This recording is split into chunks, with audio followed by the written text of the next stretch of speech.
ए आपका एक पॉइंट था that is known as free air delivered. ठीक है, तो इसको ध्यान में रखिएगा, आगे फिर हम इसको यूज करेंगे जब हम क्वेश्चंस को सॉल्व करेंगे या कहीं भी हमको रिक्वायरमेंट हो सकता है। एक चीज और समझिए, कभी कभी जो है वो रेयर केस में आपका डिलीवर्ड जो कंडीशंस होता है और फ्री एयर कंडीशंस होता है वो सेम हो जाता है। कब? मान लिया जाए कि आप जो डिलीवर कर रहे हैं वो 1 बार और 15 डिग्री पे ही डिलीवर कर रहे हैं, तो उस कंडीशन में दोनों क्या हो जाएगा? सेम हो जाएगा। क्लियर है ना? तो अकॉर्डिंग टू क्वेश्चंस हम लोग देखेंगे, है ना, आपको समझना पड़ेगा। ठीक है ना? तो ये बेसिक कॉन्सेप्ट था आपको फ्री एयर डिलीवर्ड के बारे में। ठीक है, तो इसको ध्यान में रखिएगा।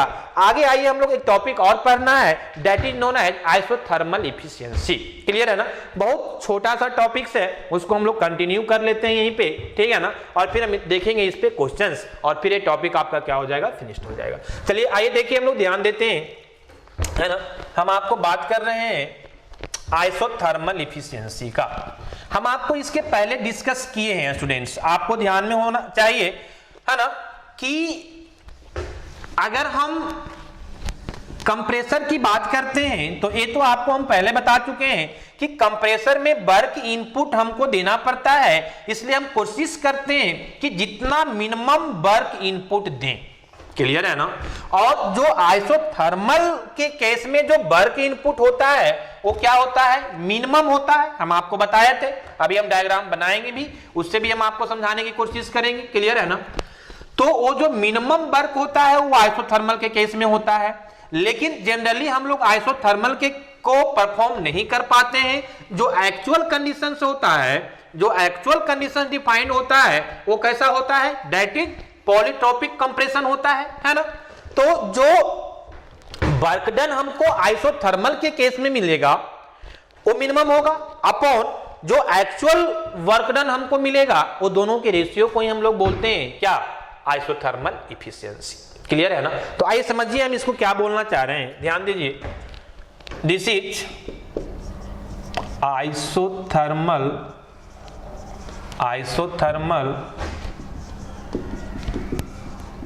एफिशिएंसी, इसको हम लोग ईटा आइसो से डिनोट करते हैं जनरली। क्लियर है ना? हम पहले ही आपको बताएं कि आप समझिए इसको हम क्या बोलना चाह रहे हैं पहले। ठीक है ना? अगर हम डायग्राम से समझें, क्लियर, अगर हम इसको डायग्राम से समझें स्टूडेंट्स, देखिए यहां पे ध्यान दीजिए। सपोज दैट कि ये आपका डायग्राम है, ठीक है ना, this is our PV diagram. Clear? अब देखिए यहां पे ध्यान दीजिए कि अगर हम सिंगल स्टेज कंप्रेशन की बात करते हैं तो मान लिया जाए कि ये मेरा कंप्रेशन प्रोसेस है, this is our point 1 and point 2। Clear है ना? ये मेरा जो है ना, ये क्या है? कंप्रेशन प्रोसेस है। और कैसा कम प्रोसेस है? हम एक्चुअल की बात कर रहे हैं तो ये पीवी पे power n is equal to constant, मतलब क्या? पॉलीट्रोपिक। क्लियर है? अब यहां से क्या हो गया? डिस्चार्ज हो गया, और यहां से क्या हो गया? ये सक्शन हो गया। ठीक है ना? आप यही पढ़े हैं कि ए आपका 1 to 2 कंप्रेशन, फिर 2 to 3 आपका डिस्चार्ज, और फिर आपका यहां से मान लिया ए आपका 3 है ना? हम यहाँ पे विदाउट किरलेस वॉल्यूम की बात कर रहे हैं, ए विथ किरलेस वॉल्यूम भी हम ड्रॉ कर सकते हैं, कोई प्रॉब्लम नहीं है। ए आपका 3 हो गया और ए आपका 4 हो गया। क्लियर है? अब यहीं पे जो है ना, यहीं पे जो है हम लोग एक आइसोथर्मल कंप्रेशन भी दिखा सकते हैं। ठीक है? सपोज दैट कि ए मेरा क्या है? आइसोथर्मल कंप्रेशन है। क्लियर है ना स्टूडेंट्स? ये आपका क्या है? आइसोथर्मल कंप्रेशन है ना? एक कंप्रेशन कैसा है? ये भी कंप्रेशन ही है ना? यहां पे आप दे सकते हो 2 डैश। क्लियर? लेकिन एक कंप्रेशन कैसा है आपको? तो दिस इज आइसोथर्मल कंप्रेशन। ए आइसोथर्मल का मतलब क्या? PV is equal to constant, है ना? ए मेरा जो है PV is equal to constant का मतलब क्या हो गया? तो दिस इज आइसोथर्मल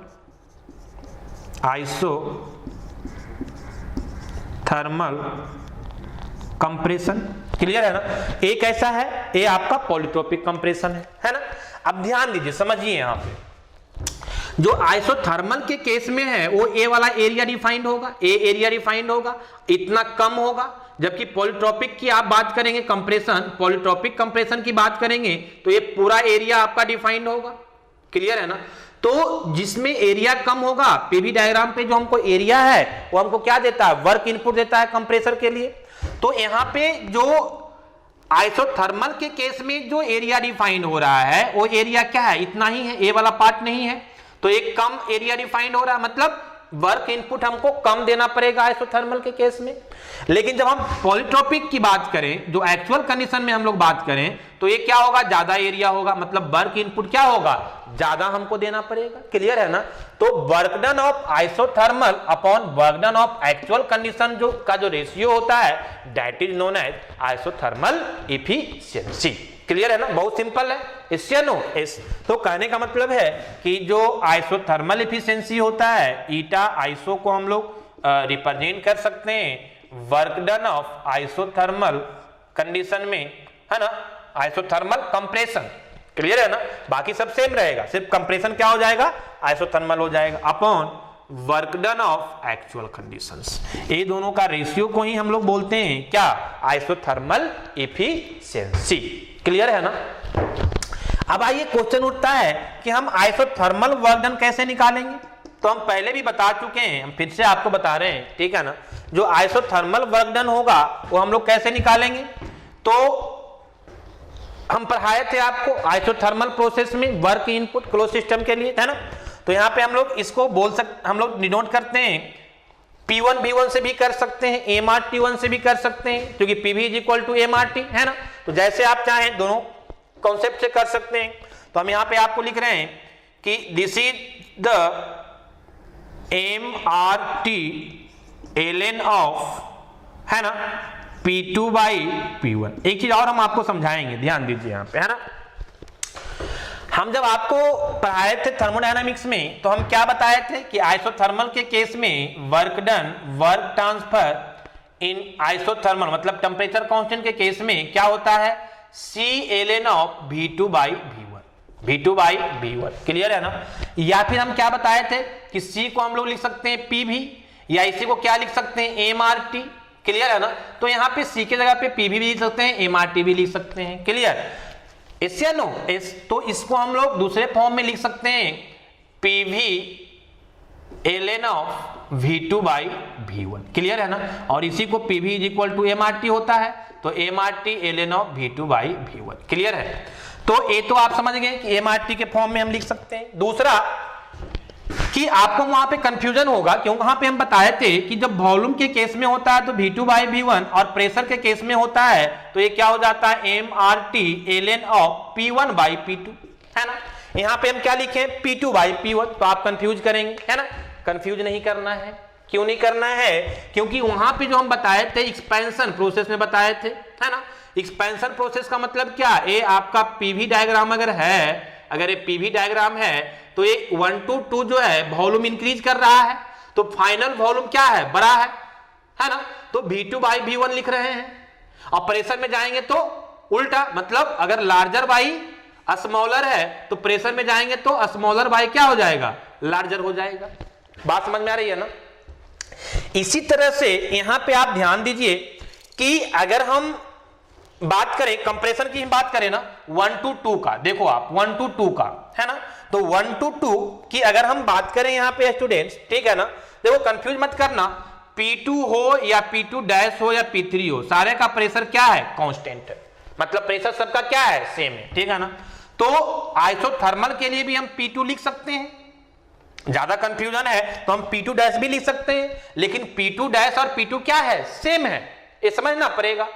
तो हम P2 डैश लिखें या P2 लिखें कोई फर्क नहीं पड़ेगा। क्लियर है ना, इसीलिए हम यहाँ पे P2 लिखे हैं। आपको कंफ्यूजन होगा कि सर आइसोथर्मल प्रोसेस तो 1 to 2 डैश है ना, तो 1 to 2 डैश में आप यहाँ पे P2 डैश क्यों नहीं लिख रहे हैं, P2 लिख रहे हैं। तो P2 डैश भी हम लिख सकते हैं, कोई प्रॉब्लम नहीं है। लेकिन क्या है ना कि P2 डैश और P2 का वैल्यू सेम है, तो हम P2 भी लिख सकते हैं, इसलिए कि आगे जाएंगे तो जब एक्चुअल में जाएंगे तो हम यहाँ P2 के फॉर्म में लाएंगे तो दोनों सेम फॉर्म में आ जाएगा। बात समझ में आ रही है ना। क्लियर है पहला। दूसरा हम बात कर रहे थे कि जब हम वॉल्यूम एक्सपेंशन के केस में लार्जर वॉल्यूम, है ना, V2 क्या हो गया, larger volume by smaller volume की बात करते हैं, तब यहां P के फॉर्म में उल्टा हो जाता है ना। V2 लार्जर था, V1 स्मॉलर था, तो लार्जर बाई स्मॉलर। तो उल्टा हो गया, स्मॉलर बाई लार्जर।